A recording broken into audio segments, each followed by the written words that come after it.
MP ఎన్నికల నేపథ్యంలో కరీంనగర్ అభివృద్ధిపై రాజకీయ కొట్లాట నడుస్తోంది. ఎంపీ బండి సంజయ్, మాజీ ఎంపీ వినోద్ మధ్య డైలాగ్ వారి పుచ్చుత.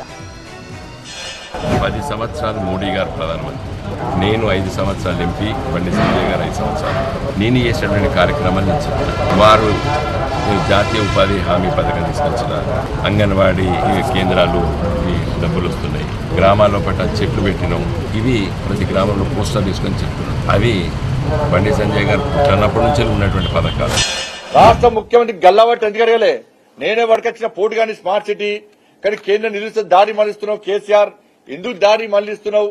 కేంద్రం లేఖ రాస్తుంది, మన ఇజ్జత్ పోతుంది, కరీంనగర్ ప్రజలను అన్యాయం చేస్తున్నామని చెప్పి ఈ స్వయం ప్రకటిత మేధావి ఎందుకు మాట్లాడలే? ఈ నిధులు ఎట్లా వచ్చినాయి?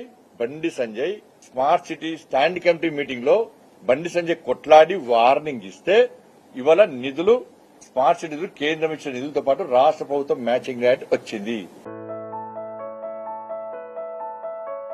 ప్రతి ఒక్క ఐవీఎఫ్ క్లినిక్ లో మేము మీకు ఈ డిస్కౌంట్ ఇస్తాము, ఆ డిస్కౌంట్ ఇస్తామంటారు. కానీ మేము బిడ్డని ఇస్తాం అని ఎందుకు చెప్పడం లేదు? మనం ప్రామిస్ కోసం డబ్బులు ఇస్తున్నామా లేదా తల్లిదండ్రులు కావడం కోసం చెల్లిస్తున్నామా? నోవా ఐవీఎఫ్ దాగిన ఖర్చులుండవు, మీరు నమ్మగల నైపుణ్యం మాత్రమే. నీ గొప్పతనం కాదు, మా గొప్పతనం. మీ పార్టీ కేంద్రంలో ప్రభుత్వంలో ఉన్నది, మీ పార్టీ ప్రధానమంత్రి కరీంనగర్ పార్లమెంట్ నియోజకవర్గానికి ఏం పనులు చేశారని చెప్పి నేను ప్రశ్నించదలుచుకున్నాను. అభివృద్ధి పైన చర్చ పెట్టాను. నేను వ్యక్తిగత దూషణలు వాటి గురించి నేను మాట్లాడాను. ఈ తిట్ల వర్షం మంచిది కాదు. నేనేం చేస్తా, మీరేం చేస్తా, మీకు నా ఆలోచన లేదు, నాకు నా ఆలోచన. కేంద్రం ఇచ్చే లేఖ నీకు ముట్టింది కదా, నువ్వు ఎందుకు రిప్లై ఇయ్యకు ఆపినావు?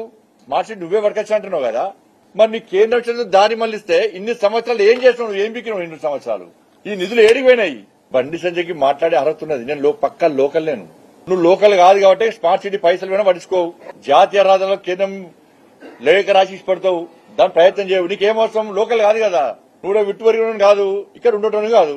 లక్షణంగా 1,00,000 ఓట్లతో ఓడగొట్టి నేను కరీంనగర్ లో మొదలు గాడుపు పీల్చుకున్నది నేను. కరీంనగర్ హాస్పిటల్లో మా అమ్మ నన్ను అన్నది. కరీంనగర్ లో మొదటిగా మంచినీళ్ళు ఆగింది నేను. నీకంటే మొదలు అయినా నీ పుట్టిన దినం నీ ఇయర్ నాకు తెలియదు, కానీ నేను, నా తల్లి కరీంనగర్ జిల్లా, నా తండ్రిది వరంగల్ జిల్లా. నేను హన్మకొండ ఎంపీగా అయినా, కరీంనగర్ జిల్లాని రిప్రజెంట్ చేసిన, వరంగల్ రిప్రజెంట్ చేసిన. నా అదృష్టంగా 2 జిల్లాలకు నేను ఎంపీ అయినా 2004 20 ఏళ్ల కింద. అయితే ఆయన ఇప్పుడు ఈ మాట ఇన్ని రోజులు ఎందుకంటే ఇప్పుడు ఎందుకంటాడంటే ఓటమి భయానికి ఇప్పుడు ఇవన్నీ ఇలాంటి